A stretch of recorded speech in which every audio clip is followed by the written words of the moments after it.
에, 지금 우리 학인들이 보여준 것이 입체낭독, 사람들 섬기시는 부처님, 섬김받는 우리들, 띠사 비구 간병 사건이라고 하는 건데,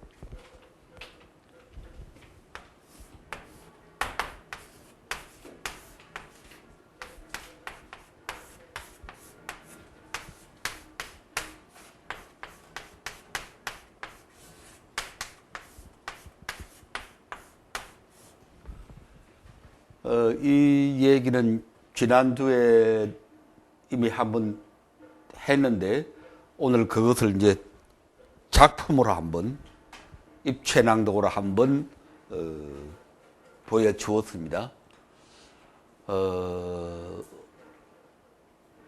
어제도 얘기를 했는데, 지금 우리 불교는 너무 구태의연하다.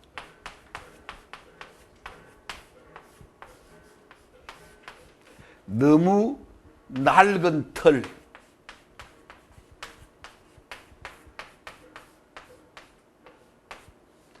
너무 낡은 틀에 갇혀 있다. 이게 아주 큰 문제예요, 큰 문제. 그러니까 불교는 생명력이 없다, 생명력이 없다. 에너지가 없다. 이게 다 무슨 말인가 하니? 불교는 에너지가 없다.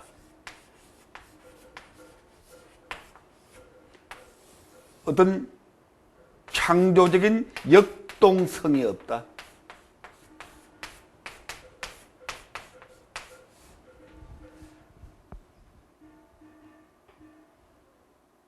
불교도 하나의 유기체라면은, 생명이라면, 불교 전체도 하나의 생물이라면은 팔팔 살아 움직여야 되는데, 생동해야 되는데, 역동적으로 살아 움직여야 되는데 힘이 없다, 힘이 없다.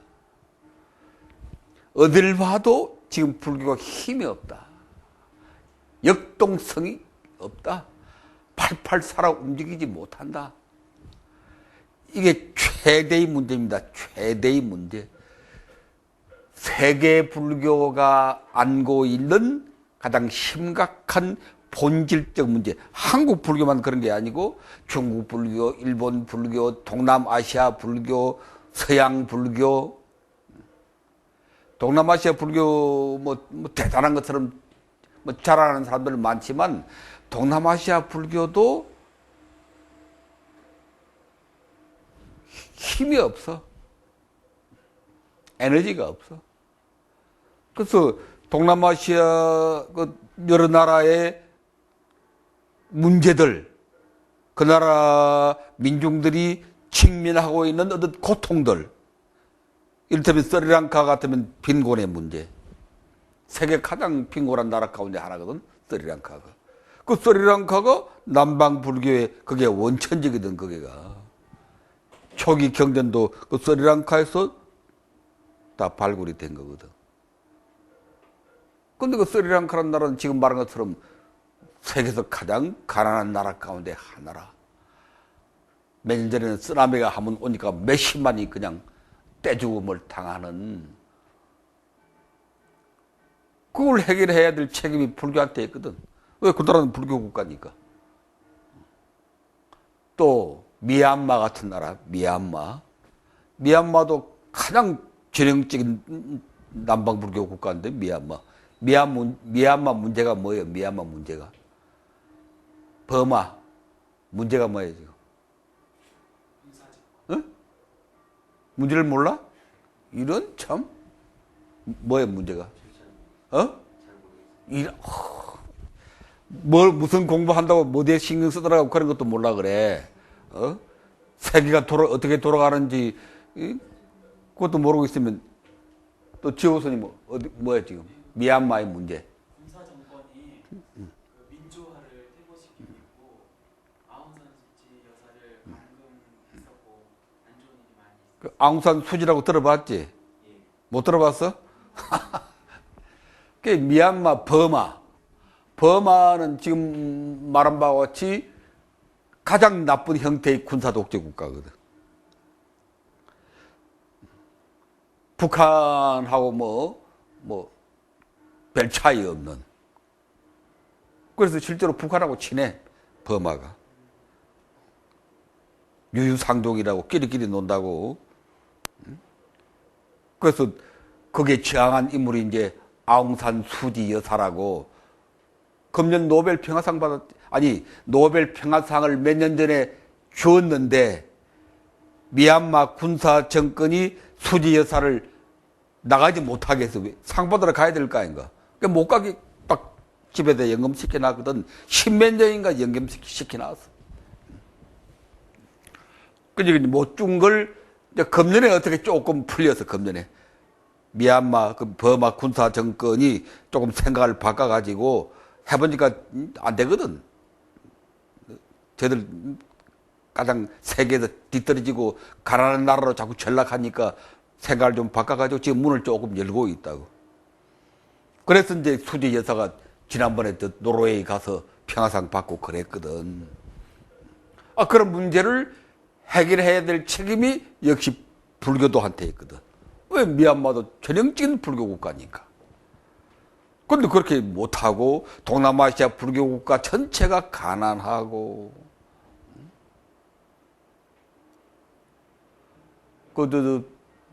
히말라야 산록에 있는 작은 나라 부탄이라는 나라 들어봤지? 부탄.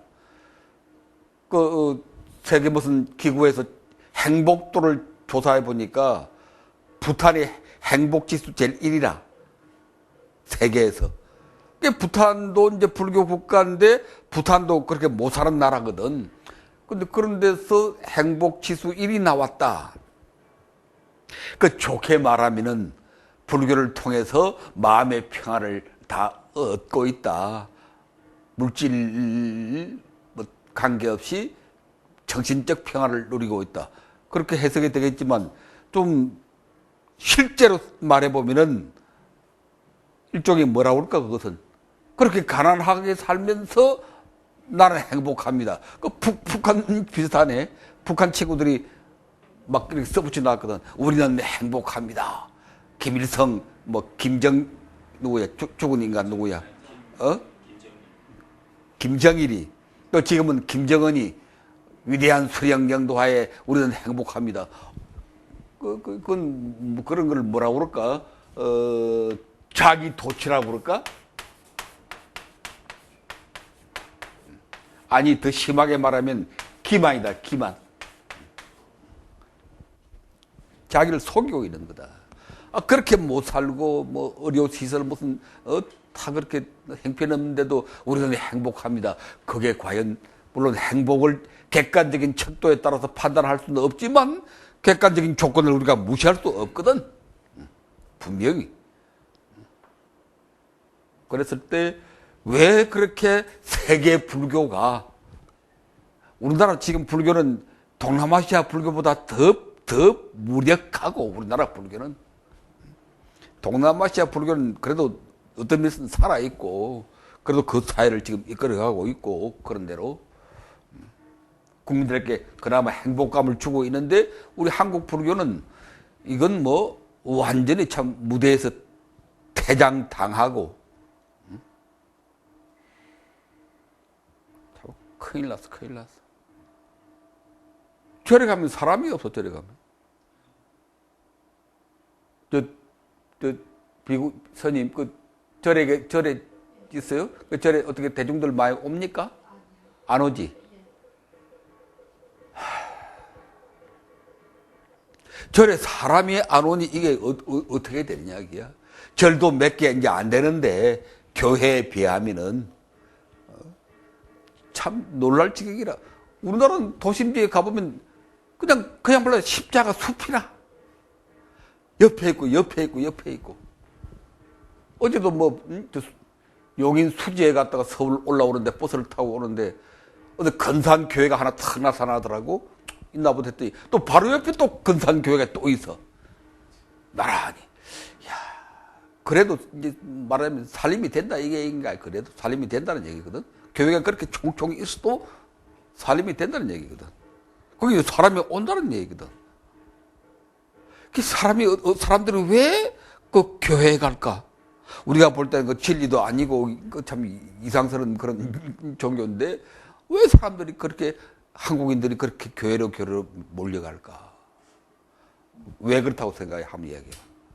일단은 젊은 사람들의 그 생각에 맞게 프로그레스들의 다양성이나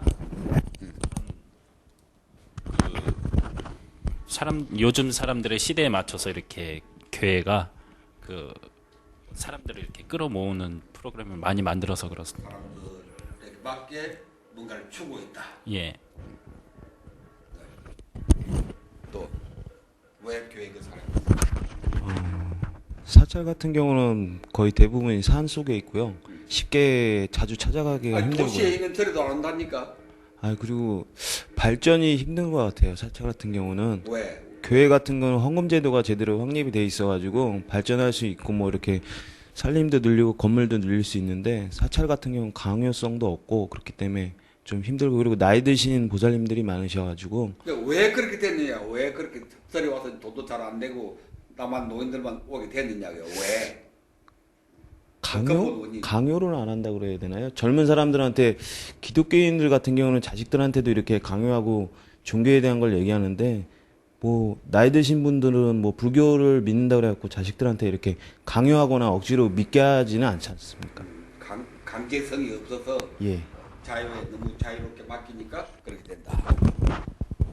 또 우리 왜 교회는 그렇게 사람이 많이 모일까? 우리나라가 이게 해방된 후로 건국 당시에 이승만 박사 때문에 불교도 분열이 돼 버렸고 기독교 인사를 최고 엘리트를 세워주고 그러면서 점차 기독교가 퍼져나가고 기독교는 서양에서부터 사회복지 시설이나 돈을 이용해서 어떻게 할지를 잘 아는 종교고 불교는 산속에서 수행하던 그런 순수한 종교이기 때문에 당장 지금 도심에 나가도 불교는 불교 신자라고 당당하게 말하는 사람은 좀 드물어요. 근데 기독교는 사회적으로도 완벽하게 좀 구축이 되고 이미 국회의원들도 종교도 거의 천주교 기독교가 합하면 60%가 되는데 지금 불교는 10% 정도도 안 된대요. 이 정도면은 뭐 나라에 뭐 불교가 뭐 대중적인 그런 건 있겠죠. 근데 정치적이나 그런 거에서는 힘이 전혀 없는 것 같아요. 또 우리 선생님도 저는 여기 절에 스님들이 깨어나야 된다고 봐요. 깨야 되고 왜 그러냐면 스님들이 제가불자들이나 신도분들 오시면 같이 어울려서 생활해야 하는데 우리 스님들은 그게 아니지 않습니까? 여기 연불꾼나 기도꾼나 다 각 자기 방사로 가시는데 그거는 아니라고 봅니다. 서로 어려움을 주고받고 모든 이 허물 여지껏 우리 절에서 왔던 그 틀을 깨야 된다고 봐요. 우리 스님들 세계, 우리 스님은 우리 스님부터 아랬으니까 공경하는 우리 스님들 세계에서 하고 제가 불자들한테는 우리 생활, 가정에서 생활하는 거나 사회생활 하는 거나 똑같이 그렇게 하면 이거는 이루어질 수 있을 것 같아요. 왜 그러냐면 교회 같은 경우는 봉사를 할 때는 진짜 열심히 합니다. 왜 다 짓지만 호구조사 다 해옵니다. 그 지역에. 왜 신도분한테 이렇게 부탁하면 오세요 하면 다 하면 정말 악착같이 해요. 근데 우리 스님들 전혀 그거 없지 않습니까? 오는 거 받기만 알지. 당신이 받았으면 그거 되돌려줘야 되지 않습니까? 왜 그분이 그만큼 성의를 보이시면 나는 더 성의를 보이면 앞으로 불교가 진짜 따뜻하지 않습니까? 평화롭고 따뜻하고 자비하고 진짜 무한대지만 교회에서는 그게 없지 않습니까? 강제성이지만 진짜 풍요롭게 따스한 마음으로 받아들이면서 주고받고 하다 보면 이게 교회보다 더 빨리 자리 잡고 많이 번창할 수 있을 것 같습니다.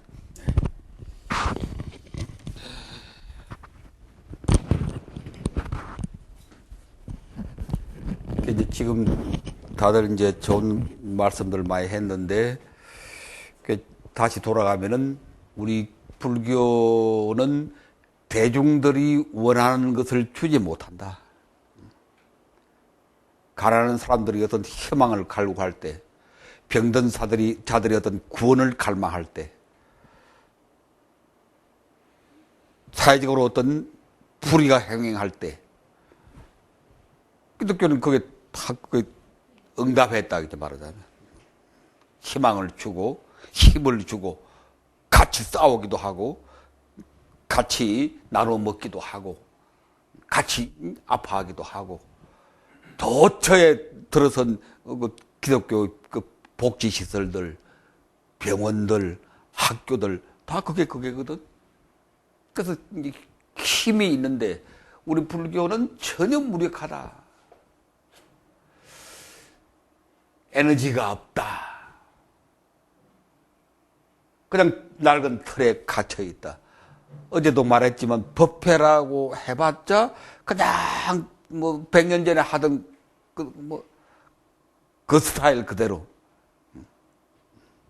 근데 뭐 아무 감동도 주지 못하는, 오늘 우리가 이 띠싸 비구 간병 사건을 간단하게 뭐 전문적인 건 전혀 아니지만 그래도 한번 이렇게 입체낭독식으로 해본 것도 좀 틀을 좀 바꿔보자. 절에서도 이렇게 좀 해라. 절에서도 사람들이 오면 그래도 법회를 할 텐데, 하다못해 초하루 보름이나 뭐 그런 법회를 할 텐데, 절에서 실제로 어떤 법회를 하느냐 뻔하다기야. 참 구태의은한 낡은 틀. 스님들이 설법을 제대로 하는지 모르겠네. 스님들이 기도나 하고 그냥 목탁이나 치고 제나 지내는지 설법을 갖추어서 하는데도 많지 못할 거라. 그렇지?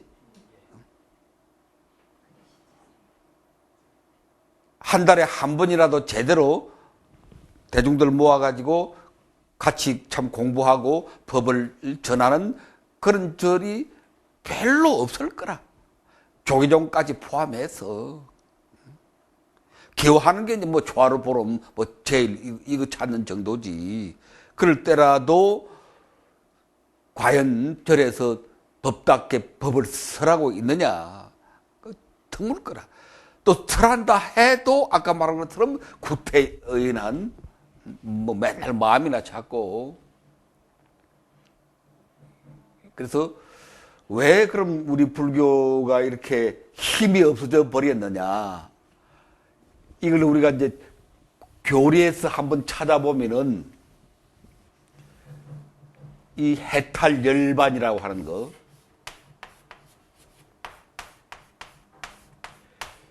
이 불교가 추구하는 가장 궁극적인 목표가 열반인데, 지금 많은 사람들이 열반을 뭐와 비슷하게 생각하고 있는 거 아니? 죽음. 그렇지?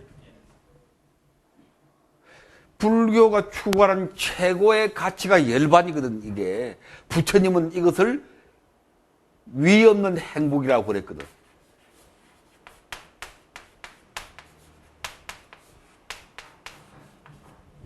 지난번 우리 공부할 때 알라위 한 농부가 소를 찾아 헤매다가 배고파서 늦게 도착했으니 하는데 부처님께서 밥을 차려 주어라, 그 얘기 나왔지.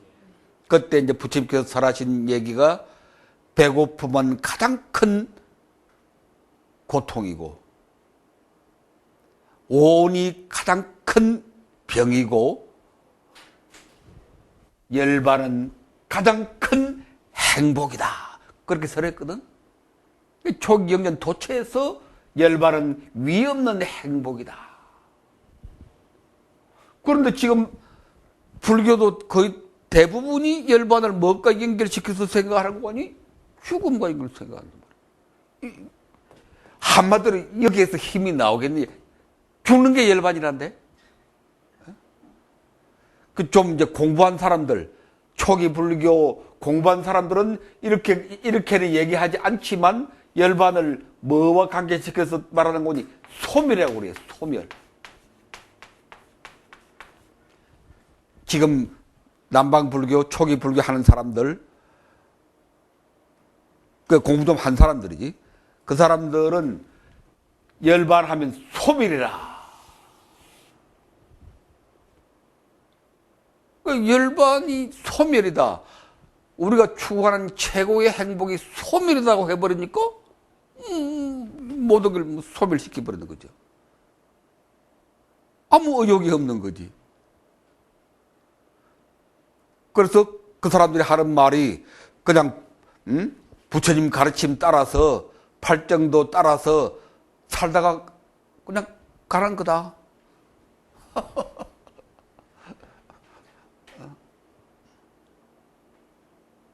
팔정도 따라서 그냥 살다 가는 거다.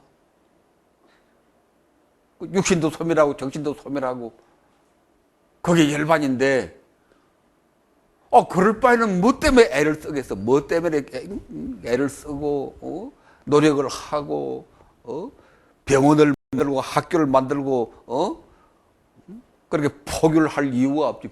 그렇다면은 그냥 부처님 팔정도 따라 그래 팔정도 따라서 살다 가는 거다.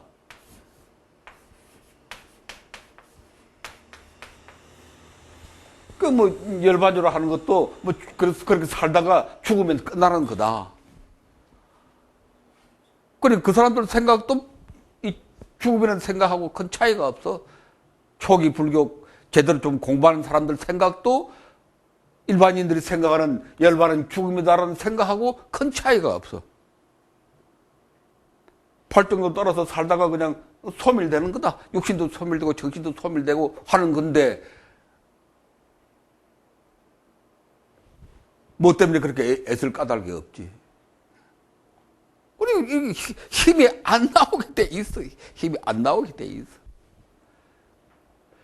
그런데 이 팔정도를 따라 사는 게 뭐냐 이게. 팔정도를 따라 사는 게 뭐냐.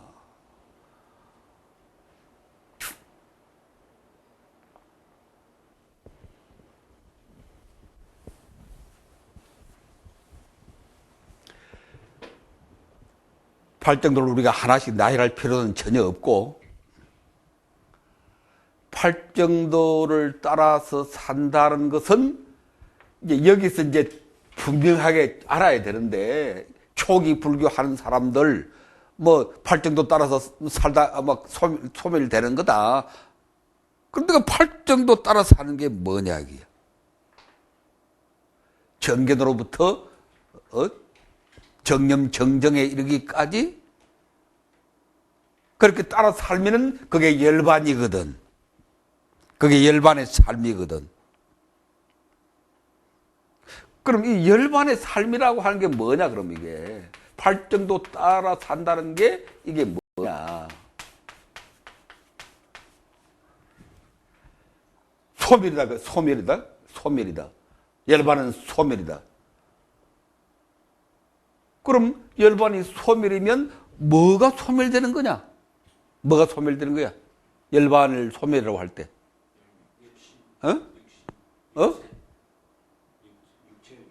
육체? 깊이 물들어 있고. 그럼 육체가 소멸되는 게 열반이면 그럼 내가 항상 얘기하지. 빨리빨리 죽어버리자 그러면. 그러니까는 여기에서 말하는 그 죽음, 그 열반이라는 거에 대한 그 소멸이라는 게 그 육체가 소멸된다는 거지만. 그러니까 팔정도 따라서 사는 이 열반이 말하면 이제 소멸인데 육신이 소멸이다 그지?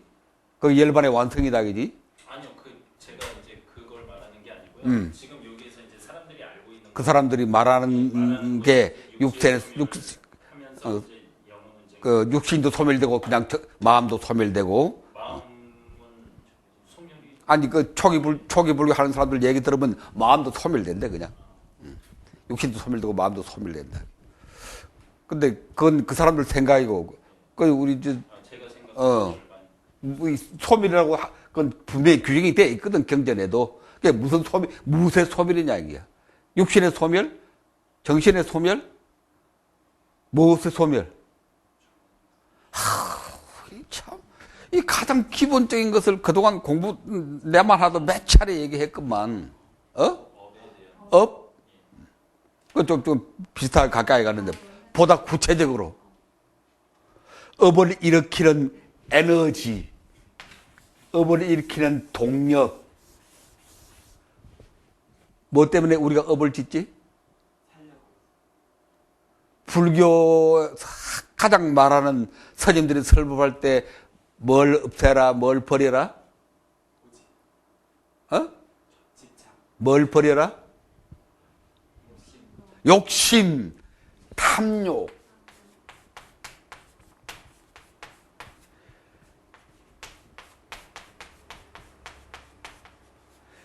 이 탐욕이 에너지입니다. 에너지. 우리가 이 열반이라고 하는 것을 에너지라고 하는 아이디어에서 접근할 필요가 있어요.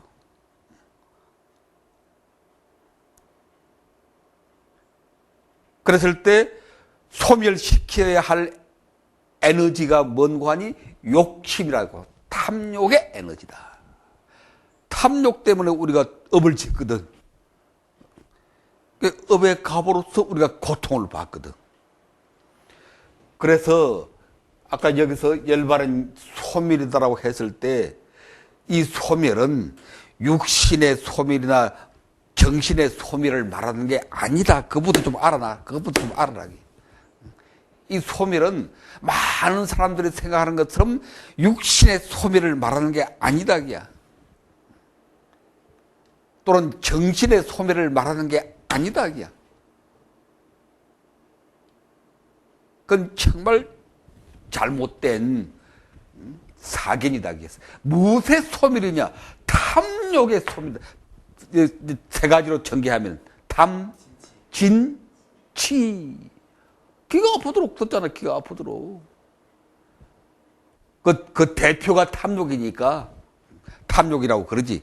라가, 탐욕, 라가.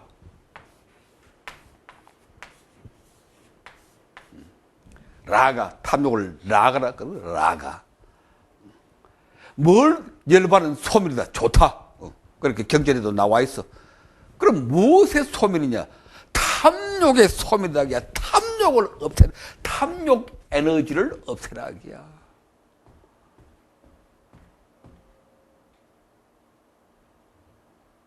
탐욕 에너지를 없애기 위해서 팔정도를 실천하는 거지. 팔정도는 8가지지만 한 가지로 돌아간다고 내가 수없이 그랬죠. 어디로 돌아간다? 사띠로 돌아간다 그랬잖아. 팔정도 8개 나열 하지 말고 팔정도는 모두 사띠로 돌아간다. 이건 경에 나와 있는 부처님 말씀이니까. 근데 이 사띠를 하면은, 팔정도를 하면은, 사띠를 하면은 탐욕이 소멸된다. 사띠 할 때 우리가 몸, 느낌, 마음, 현상, 이걸 사념체를 대상으로 뭐라고 통찰합니까? 우리가 무상, 고, 무아. 아까 띠싸 비구도 그 자리에 누웠을 때 부처님께서 무상 법문을 하셨거든. 한번 숨이 너무 사라지면은 우리 육신이라고 하는 것은 땅에 버려진 나무 토막보다 못하느니라. 그게 바로 사띠를 하라 그런 뜻이고, 사띠를 할 때 어떻게 사띠하라는 뜻인고 하니 무상, 고, 무아로 사띠하라. 그걸 쉽게 말하니까 부처님께서 그렇게 설했거든. 이 몸은 숨이 한번 끊어지면은 흙바닥에 버려진 나무 토막보다 못한 것이니라. 그렇게 보란 말이에요. 무상, 고, 무아. 어렵게 말하면 그렇고, 쉽게 말하면 무상한 것으로 보아라. 법칙이 있지. 우리가 어떻게 봅니까? 사띠는 생기난 것은 뭐다? 반드시 소멸한다. 지배의 법은 멸의 법이다. 이거 1학기 때 엄청나게 얘기했구만. 뭘 보고 사띠 하느냐? 사띠란 말은 지켜본다는 건데, 통찰한다는 건데, 어떻게 통찰하는 거냐? 멍하게 앉아서 그냥 명상에 뭐 이게 아니고, 분명하게 지켜보는 법이 있단 말이야. 어떻게 지켜보느냐? 집의 법은 멸의 법이다. 생계란 것은 반드시 소멸한다. 우리 육신도 생이라는 것이고, 우리 정신도 생이라는 것이고, 사랑하는 님도 생이라는 것이고, 남편도 아내도 새끼도 다 생이라는 것이잖아. 부귀도 영화도 권력도 또 생이라는 것이잖아. 대통령 자리도 다 생이라는 것이잖아. 생이라는 것은 반드시, 집이라고 하는 게 생이란다는 뜻이거든. 고집, 그 생이란다는 뜻이거든. 그 다음에 멸, 고집, 멸도, 그게 그 말이거든. 고집, 멸도, 고통이다. 왜? 생겨난 것은 반드시 소멸하는데 그에 집착하니까, 탐욕하니까 고통이다. 그 말이거든. 그러니까 쉽게 말하면 무당한 것으로 보아라. 여러분 젊은 분들이기 때문에 마음속에 담아두는 뭐 사랑하는 사람도 있을 수가 있는데 있어? 아, 결혼했으니까 있네. 어? 결혼했어. 그럼 또 다른 여자 생각하는 거 아닌가? 또 지호 스님은 생각하는 여자 있어요? 아니, 가족하고 애완동물. 가족들하고? 애완동물. 어? 애완동물. 아직 여자가 안 생겼구만. 머지않아 생기겠네. 또 우리 스님은?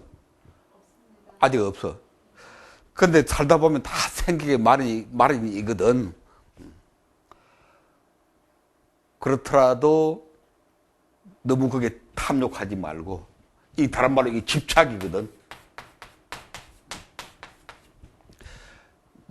물론 사랑해야지. 사랑하고 아름다운 일인데, 그러나 우리 불자들은 사랑을 하되 부처님 가르침대로 법답게 해야 고통이 안 오거든.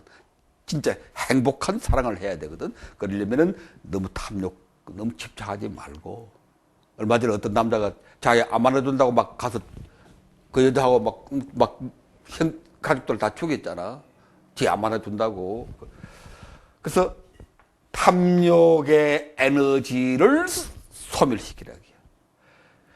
이제 그 다음, 그럼 탐욕의 에너지가 소멸되면 그 다음 뭘까? 이게 중요해.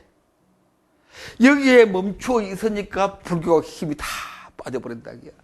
뭐 부처님 가르친 대로 뭐 살다가 팔정도 따라 살다가, 팔정도 따라 사는 게 무엇인지도 정확히 깨닫지를 못하고 있는 자들이지만, 그 자들도 그 팔정도 따라 뭐 자기들 말대로 팔정도 따라 살다가 그냥 육신도 정신도 소멸되는 거, 이게 뭐 열반이다 이렇게 해버리니까 힘이 난리가 없다기야. 힘이 난리가 없다기야. 그렇게 머물러 있으니까. 이것만 우리가 오늘 우리가 다루는 이 열반의 문제, 띠사 비구의 죽음을 보고 이 열반의 문제를 바르게 이해하면은 힘이 용수섬치게 돼 있어. 힘이.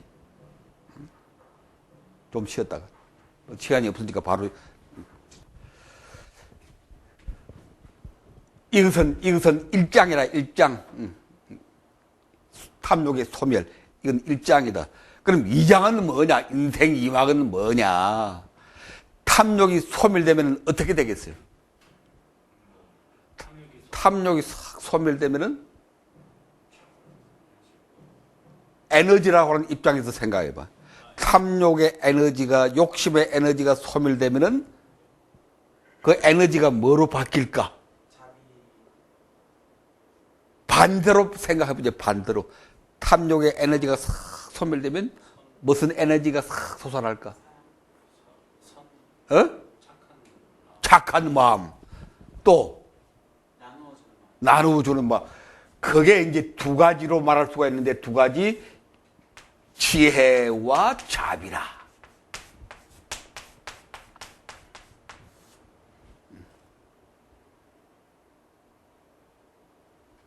이게 반야고, 이게 까루나고, 지혜의 에너지, 자비 에너지.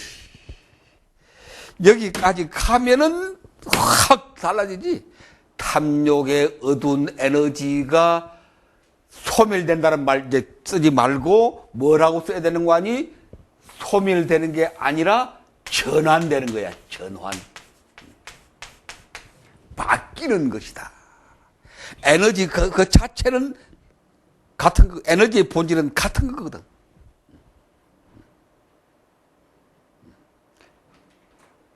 에너지, 여러분 물리과 화학에서 고등학교 다닐 때 무슨 법칙 배웠지? 에너지, 한번 생긴 에너지는 사라지지 않는다. 그걸 뭐라고 그래? 에너지 불멸의 법칙. 그런 거 배웠을걸? 에너지 불멸의 법칙. 에너지는 한번 생기면 사라지지 않아. 형태가 자꾸 바뀔 뿐이지.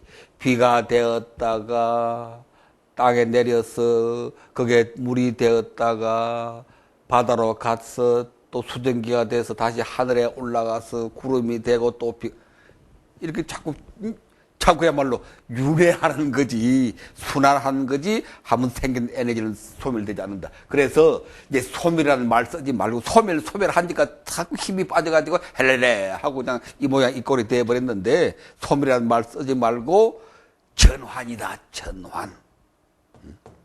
전환이다.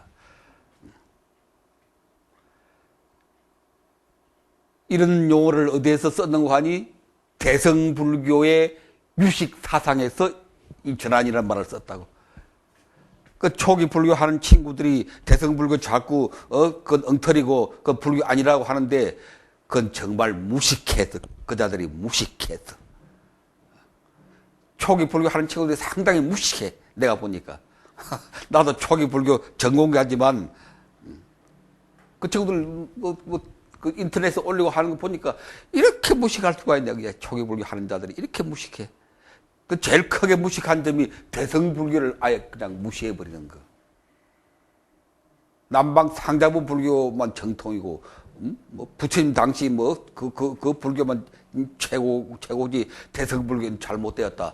이게 무식하기 짝이 없는.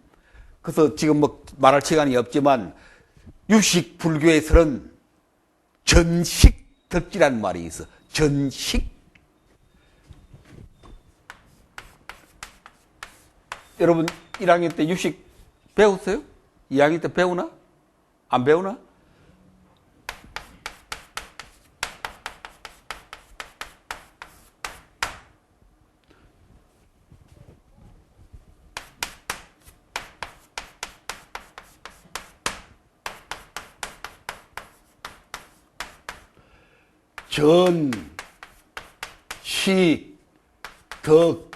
전식덕지라는 말이 있거든. 전식, 얻을 떡자, 지혜 짓자.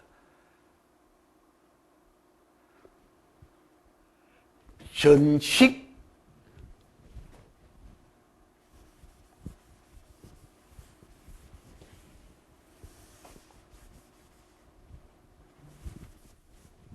얻을 떡자, 얻을 떡자.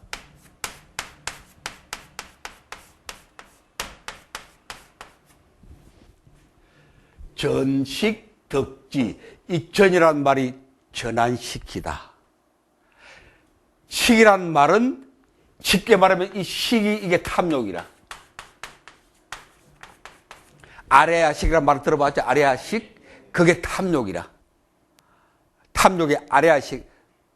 그 깊이 알 것도 없어. 유식이 좋은 사상인데 너무 깊이 들어가는 바람에 또 엉망이 되어버렸는데, 그래서 깊이 알 것도 없고, 탐욕을 뭘로 전환시키는가 하니 지혜로 전환시킨다. 탐욕을 전환하여 지혜를 얻는다. 탐욕을 지혜로 전환시킨다. 전환이라고 나오잖아, 이게. 유식 불교가 크게 기여한 거지, 불교 사상에. 초기 불교는 맨날 소멸론자, 단멸론자. 초기 불교 하는 사람들은 대개 소멸론자들입니다. 뭐 또 끝나고 만 돼, 그냥. 그러니까 힘이 안 생긴다고 내가 그랬잖아. 근데 뭐가 끝나는 것이냐? 탐욕이 끝나는 거 말이야, 탐욕이.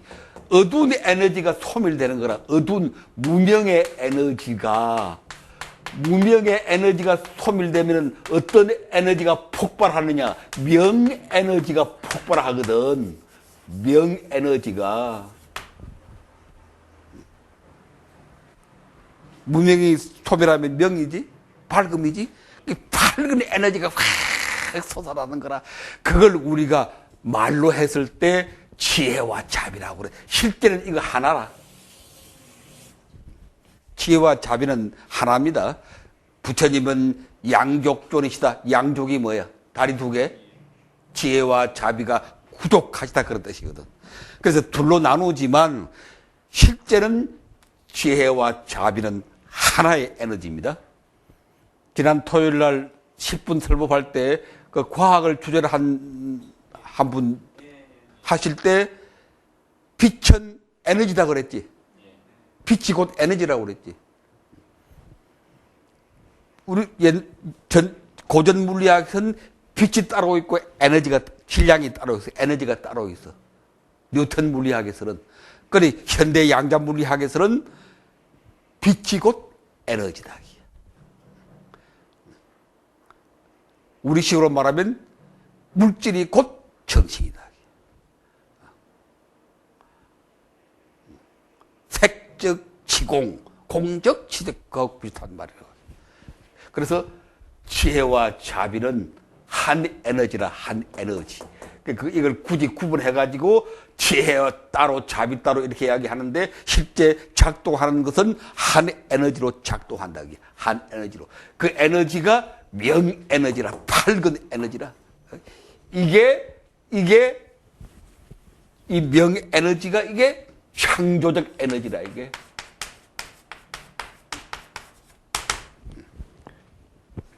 이것을 이 명에너지가 지혜와 자비의 에너지가 새로운 것을 무한히 창조해내는 창조적 에너지다. 불교를 열반을 그렇게 이해하면 힘이 팡팡팡 솟아나는 거라. 불교를 하면 할수록 힘이 팡팡 솟아난다.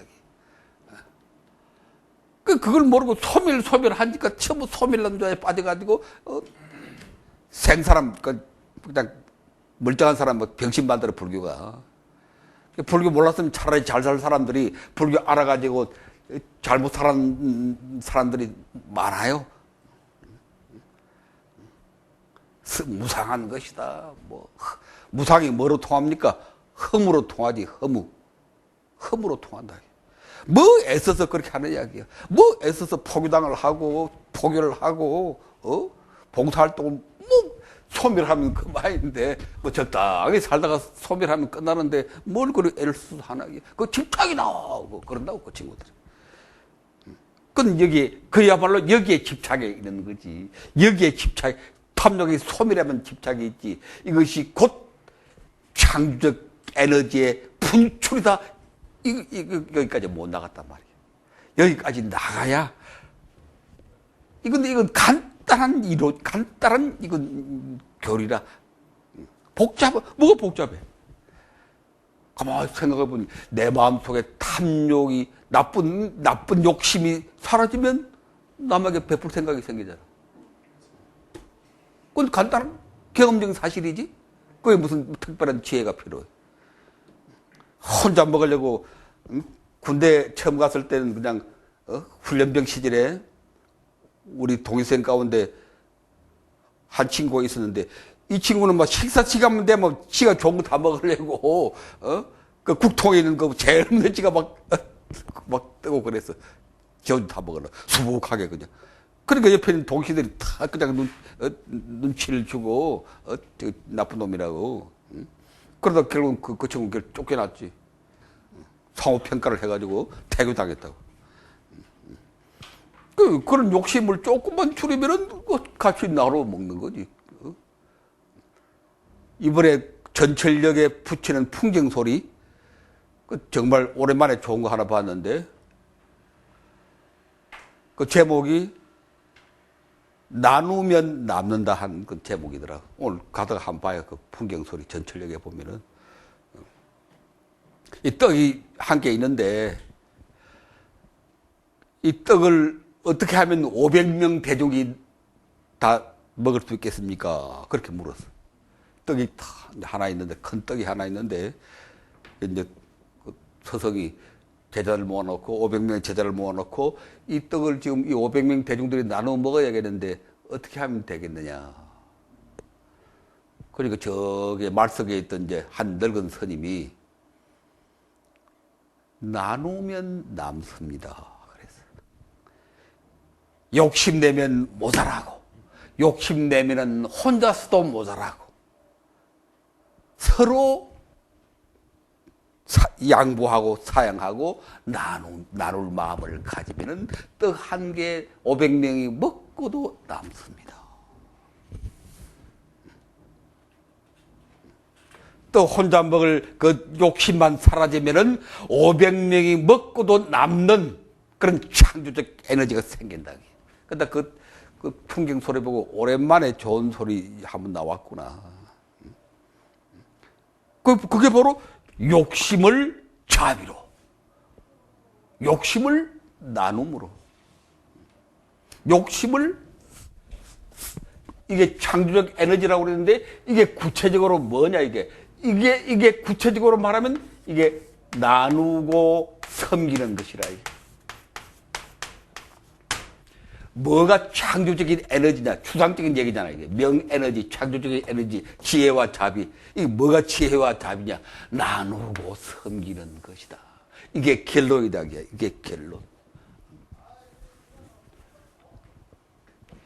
이게 무한한 에너지라. 이게 무한 에너지. 이게 창조적 에너지, 명 에너지, 지혜 에너지, 자비 에너지.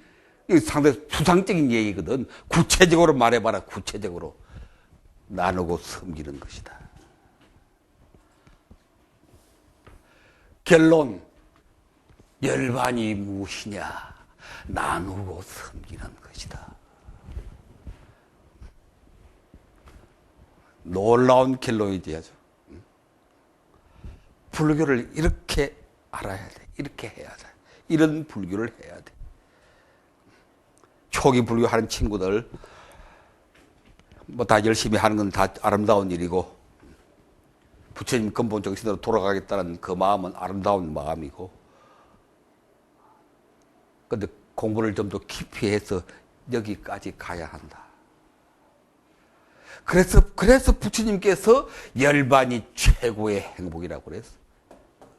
나누고 섬기면 다 같이 살아나거든. 욕심 부리면 지 혼자는 행복할 줄 몰라도 다른 사람들은 불행해지잖아. 그걸 우리가 최고의 행복이라고 할 수 없거든. 그런데 나누고 섬기면 나도 행복해지고 그 500명의 대중도 다 넉넉히 배부를 수 있다. 이것이 나누고 섬기는 것이 이게 무한 에너지고, 오늘은 에너지라고 하는 시각에서 열반을 우리가 지금 해석을 하고 있는데, 이것이 바로 이것이 나의 본래 면목이다.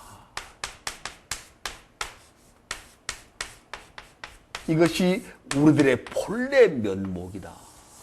나의 참모습이다.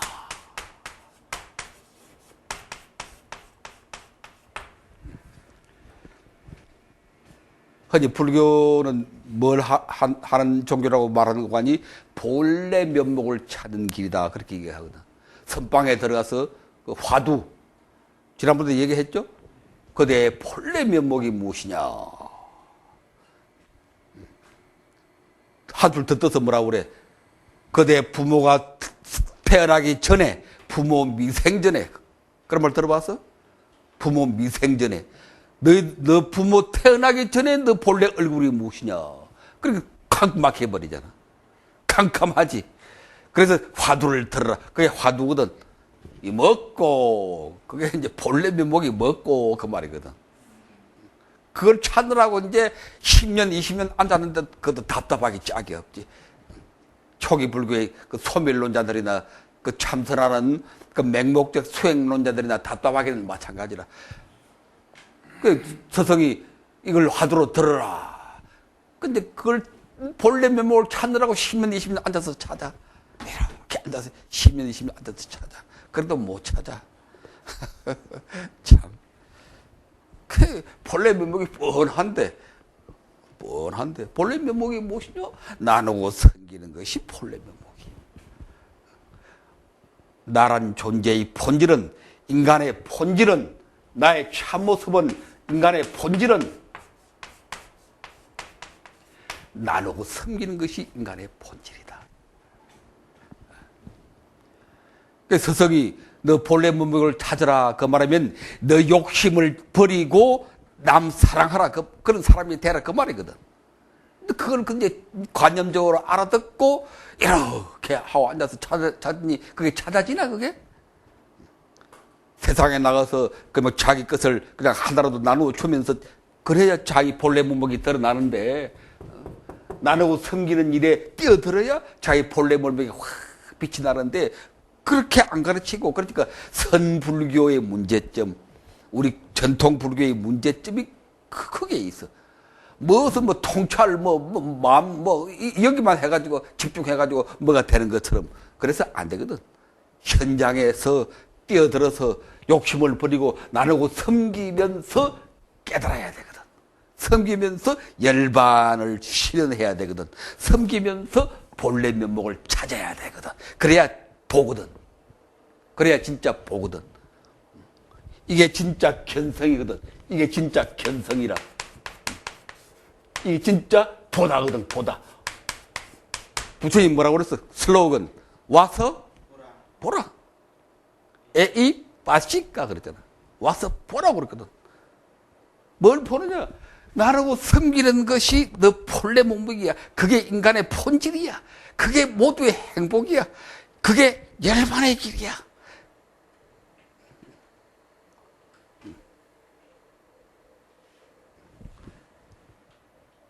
그래서 오늘 결론은 열반은 소멸이 아니고 나누고 섬기는 것이다. 여기가 이것이 무한 에너지를 나를 바꾸고 이 세상을 바꾸는 무한 에너지를 분출시키는 것이다. 펑펑 토해내는 것이다. 저것이. 힘이 다 빠져버린 우리 한국 불교, 세계 불교를 다시 살리는 길은 이것으로 돌아가는 것이다.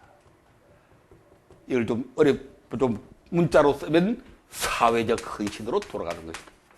사회적 헌신. 지혜와 자비가 뭐냐? 이렇게 나누어 놓고 또 해설하지 말고 지혜와 자비가 한마디로 사회적 헌신이라.